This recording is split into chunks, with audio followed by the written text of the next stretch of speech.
The Senate Transportation Committee takes its first crack at refining the billion-dollar transportation funding bill. Proposals to create new cities in DeKalb County are still waiting for approval before the drop-dead crossover day deadline on Friday. We'll have reports from our team at the Capitol. Plus, my in-depth interview with Speaker of the House David Ralston. We talk about medical marijuana, religious liberty, and more. Lawmakers starts right now.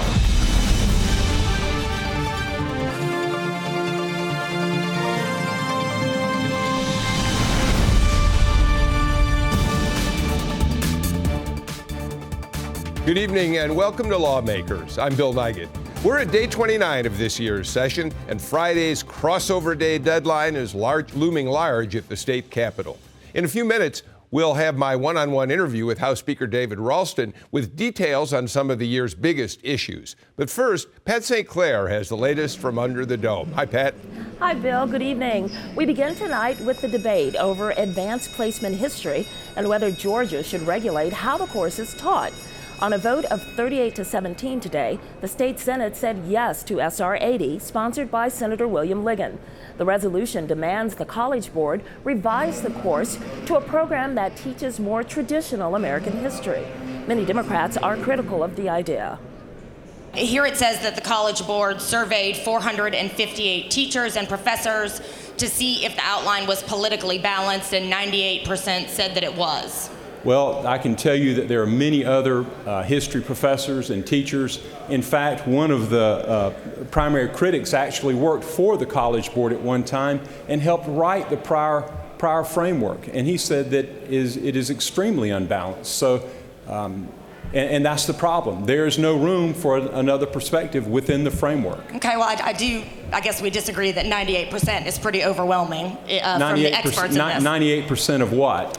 Of the teachers and professors surveyed by the College Board to see if it was politically balanced. 98% right. Said that it was. Because the measure is a resolution, it is non-binding and more or less a suggestion for now, and it is unlikely that it will be taken up by the House. Well, Bill, as you know, crossover day is Friday. That means there are dozens of lawmakers waiting to find out if their bills will die in committee or live to see a vote in the House or the Senate. One of those measures is House Bill 115, the Foreclosure Cure Act, sponsored by Representative Billy Mitchell of Stone Mountain. He is passionate about the bill, and when we sat down in his office, he explained why.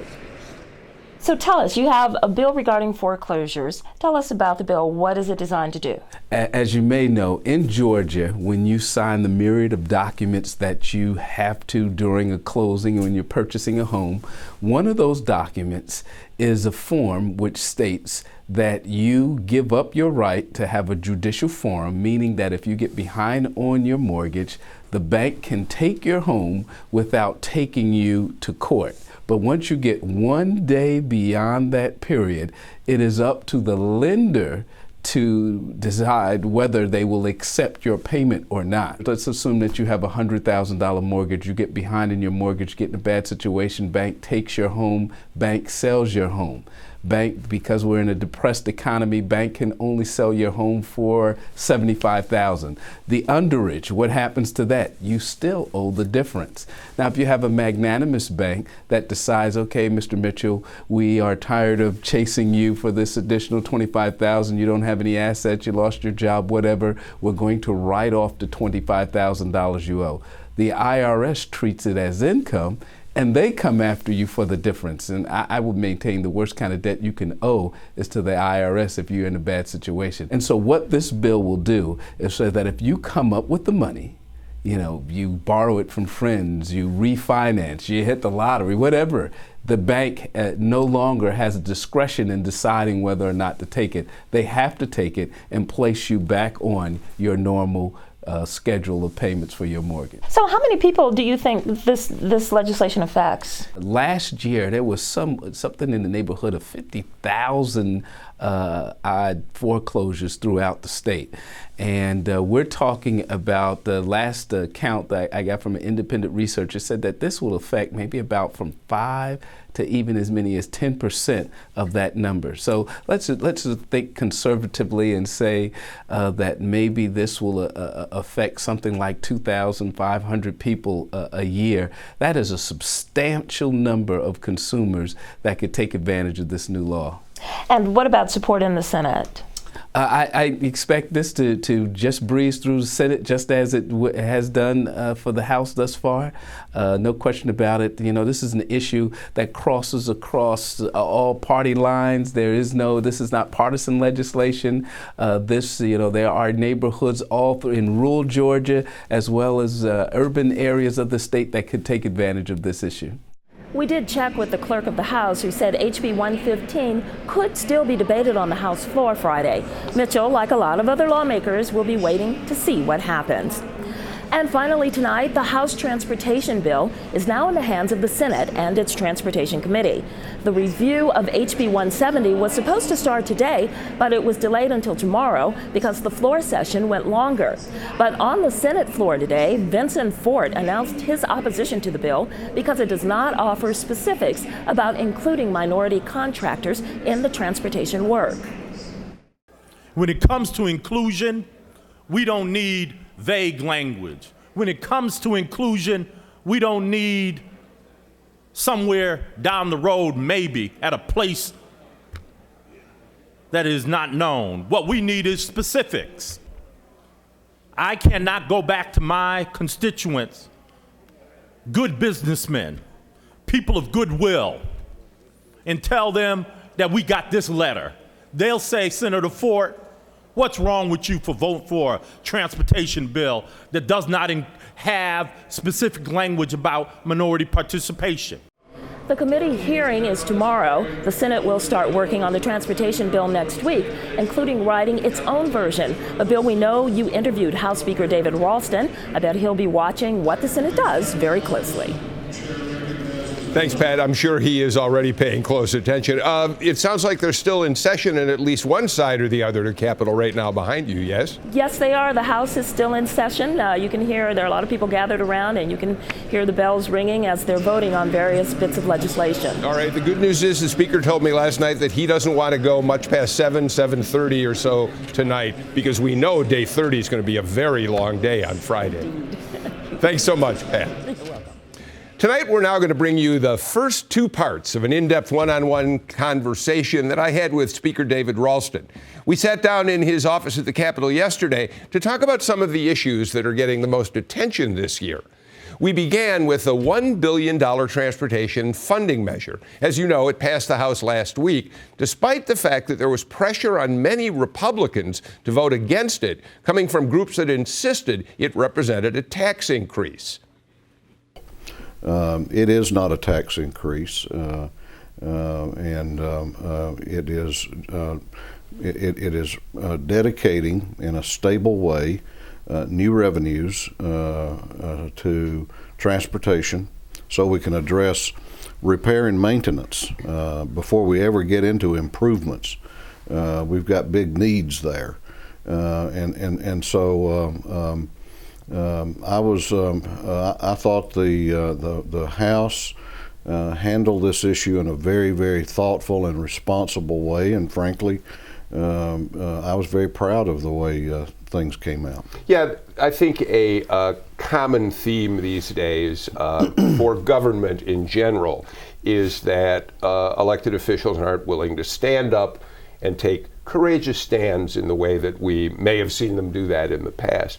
You got a very nice shout out from Jim Galloway, our colleague in the Sunday AJC. It makes me wonder what I'm doing wrong.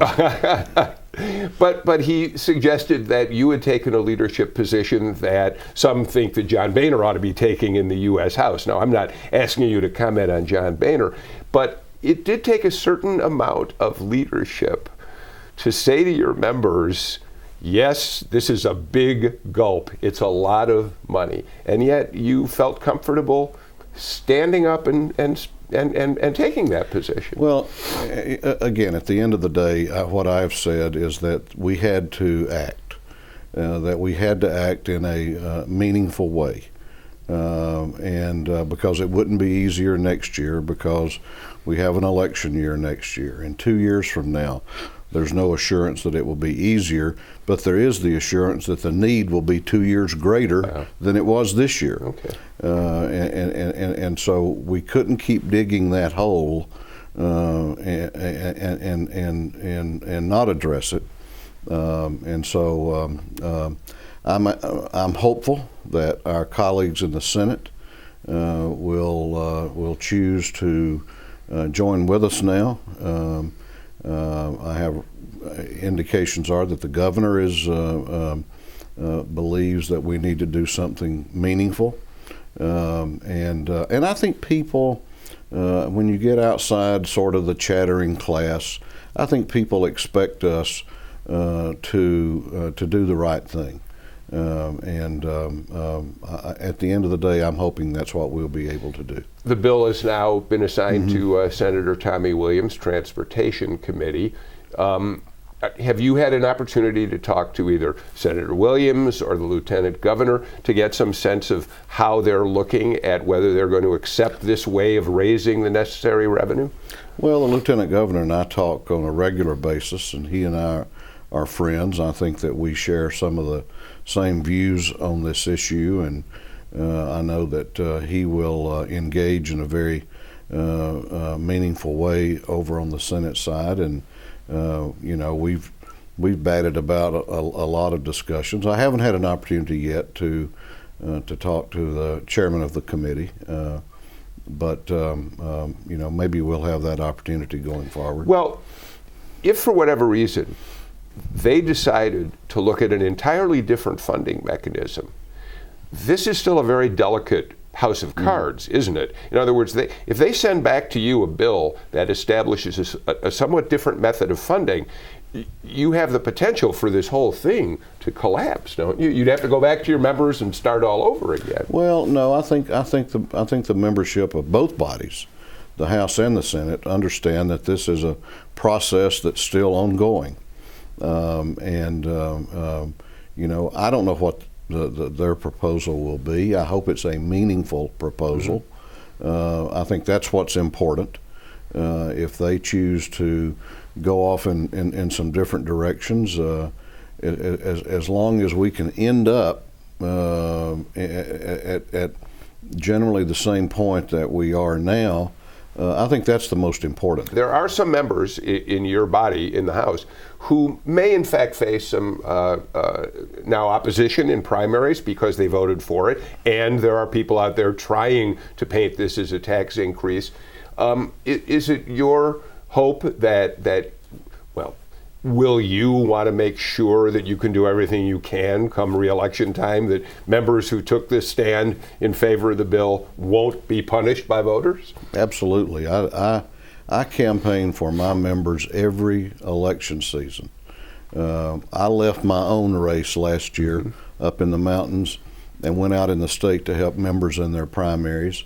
I plan to do that again next year because I know these men and women. I know they're good people, and I know that they're about doing the right thing for Georgia.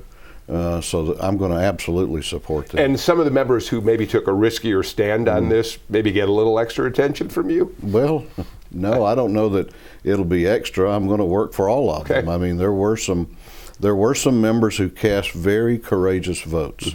There were members who looked at this issue long term, looked past elections to look at addressing a problem that this state that we love, that is growing, that has needs, needed to be met. But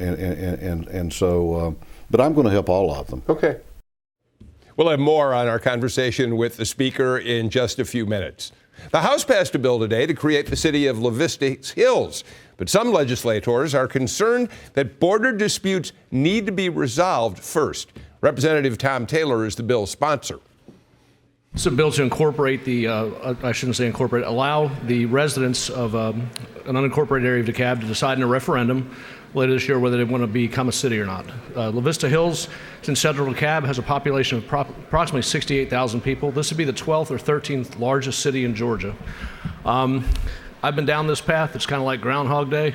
Sandy Springs, Johns Creek, Milton, Dunwoody, Brookhaven. I'm not going to belabor the point, but all of these cities have been incredibly successful, kept taxes low. Everyone is operating in the black and has run surpluses every single year.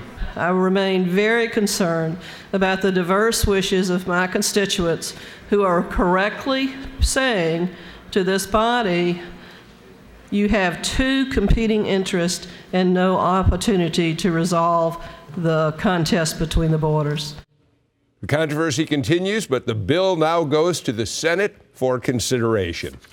Still ahead tonight on Lawmakers, more from my one-on-one interview with the Speaker of the House. We'll talk about two of the issues that have stirred plenty of discussion at the Capitol and around the state: medical marijuana and religious liberties. Back with that in just a minute.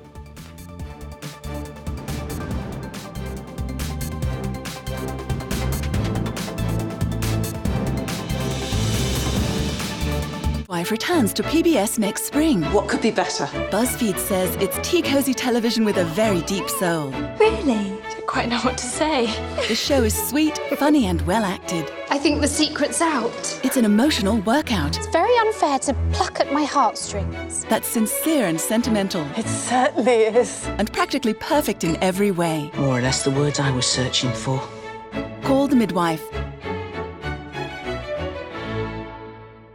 When you come to our website, we want to create a more interactive experience. Any given day, I can be working on blogs, apps, going on a shoot, creating 360 tours, the educational content. For example, we're taking the Georgia history textbook and we are creating a digital version of it. It's very important how we merge education and entertainment, and I love to see us doing everything right and creating something beautiful. I am Victoria Bostic, Content Specialist at Georgia Public Broadcasting. On Masterpiece, Jeremy Piven returns as Harry Selfridge. The last year's been terrible for Mr. Selfridge. You're not here when we need you. You have to stand up for what you want. This is the sort of endeavor I've been looking for. A whole new beginning. What a show you put on, sir. Charge it to Selfridge account. I'm back. Stay away from me and my family. I'm Harry Selfridge. I don't hide behind anyone. The season premiere of Mr. Selfridge on Masterpiece.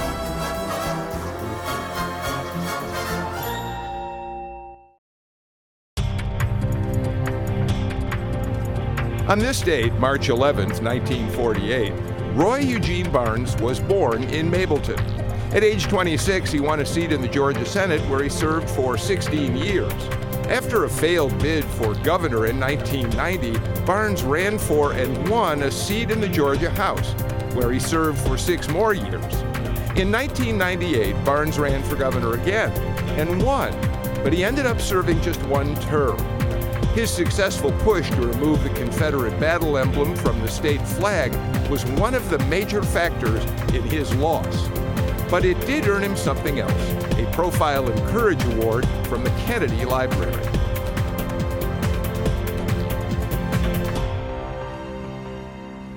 Roy Barnes, one of the most fascinating characters in Georgia politics. Welcome back to Lawmakers. We're going to go back to my interview now with Speaker Ralston, and we're going to start with all of the controversy around the religious liberty bill. Listen.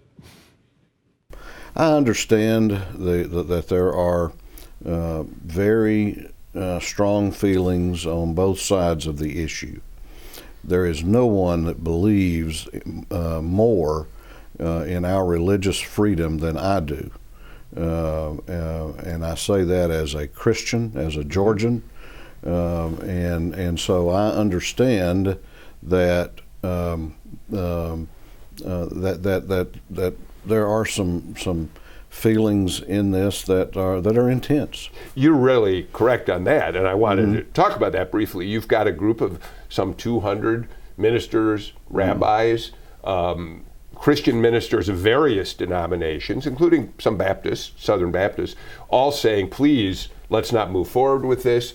it's unnecessary, and it may be that it opens the door to discrimination. And then, of course, you've got a big group of people lobbying from the Baptist community saying, no, we need this bill. Do you believe that the religious liberties of people are at risk in this state and need the protection that this legislation would propose to give? Mine are not. I feel absolutely protected by the guarantees that our founding fathers put in the Constitution of this nation, that the founders of Georgia put in the Georgia Constitution. It was that important to them. It's that important today. My question is, and the question that I've asked is, if a constitutional guarantee is not sufficient, then what is this bill, this statute, going to do that our Constitution doesn't do?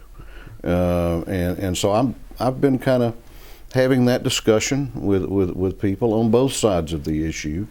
I believe that the Constitution is the paramount legal document of this state and this country. I have to think sometimes if we need to codify those guarantees in terms of our freedom of worship, do we also need to do it for the freedom of the press, freedom of speech, freedom of assembly, and all of these other rights that we have? You are saying that you're not convinced this is necessary. I wouldn't use the word necessary. What I'm saying is that I am still looking for why it is why the Constitution is not enough. Okay.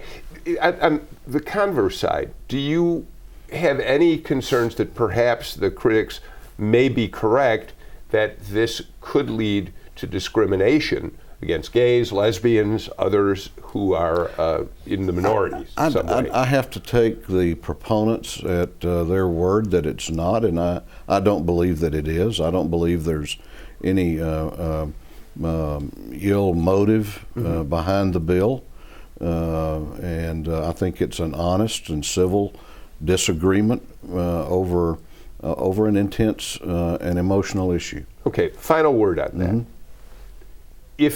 If the proponents of this measure in the days ahead can't convince you that it's necessary, you will not be supportive of it? If they can't make the case? Well, I'm not prejudging it yet. I have said all along that I'm wrestling with the issue. I'm looking at both sides of the issue. I'm talking to people on both sides of the issue. I expect to continue to do that. Okay. And we don't know what may happen yet. We will watch in the days ahead. Absolutely. And there'll be an awful lot of people who will be very interested in this. Medical marijuana. You had kind of a remarkable display on the floor of the House when Alan Peake's medical marijuana bill passed. In watching this place for many years, I cannot remember a day in which a Speaker of the House has been so magnanimous in his praise of a legislator for the work that he or she had done on a bill. You really went out of your way to compliment him on the floor, didn't you? Well, that was sort of I'm not impulsive, but that was, I guess, a sort of a spontaneous thing that I felt like I wanted to do, because Alan Peake has truly done such a masterful job on this bill for 2 years now. This discussion started before the 2014 session.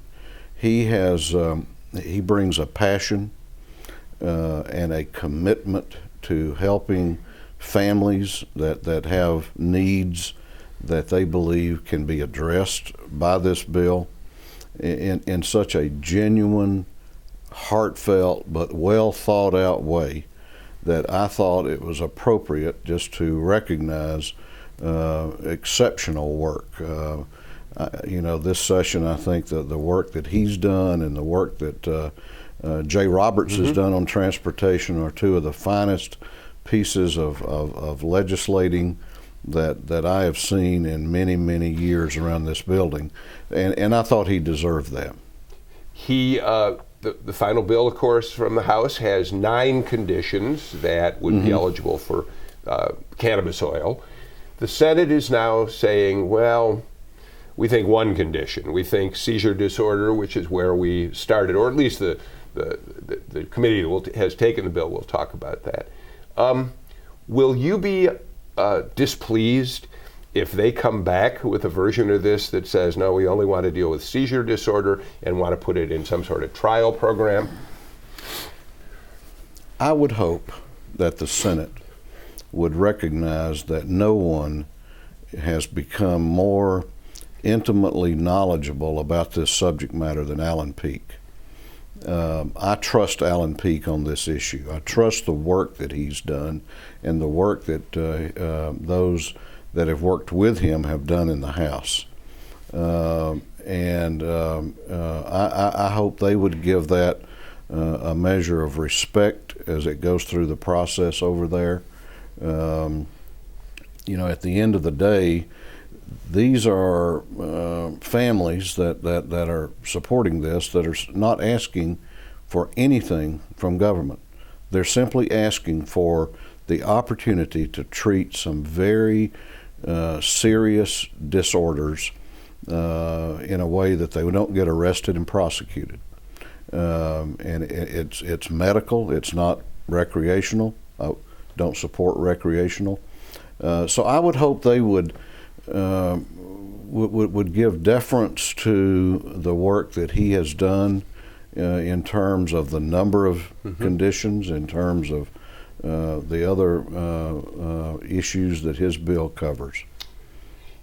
Would you like to disabuse those of us who have been cynical of the notion that we are once again seeing a situation where his medical marijuana bill is being held captive by the Senate while the House deals with the Senate autism bill that would give insurance for families with children with autism? Is this really going on the way it did last session, or are we being overly cynical? I hope not. I hope you're being overly cynical. I'm trying to be. Well, I am optimistic. I'm optimistic that both of those measures can be looked at in both chambers on the merits of each, and not be connected. They're different measures. The only thing they have in common is that they both generate emotion, intense feeling. But I'm supportive of efforts to assist families who have to deal with autism within their family. We put money in the budget last year, both for research and treatment. We put money in the budget for a pilot program through the State Health Benefit Plan that would give us data over a period of time that hasn't arrived yet, so that we can really know what the cost of this is going to be. At the end of the day, their bill is an insurance mandate on small businesses. Small businesses put Georgians to work. They create jobs. I don't want to, I think we have to tread lightly when we get into measures that chill the ability of small businesses to hire and to retain people. As Republicans, we have been concerned about health care mandates through the federal law known as Obamacare, and here we're kind of talking about an insurance mandate. So you're suggesting that the autism bill in your body will be voted on its merits, not as part of a hostage taking between two bills? Well, it's being considered now in the Insurance Committee on its merits, yes. Okay. Speaker Ralston looks like a pretty cool customer, very calm considering how much he has ahead of him on day 30 and then for the last 10 days of the session. Well, day 29 is down. There are now just 11 days left in the 2015 session. They're not in session tomorrow, but as we've said over and over, Friday is crossover day, a critical point in the process. We'll be following every important moment. Be sure to join us for a complete update. In the meantime, stay in touch with us on social media or email us at lawmakers@gpb.org. Thanks so much for joining us tonight. I'm Bill Nigut saying I hope you have a great evening. Good night.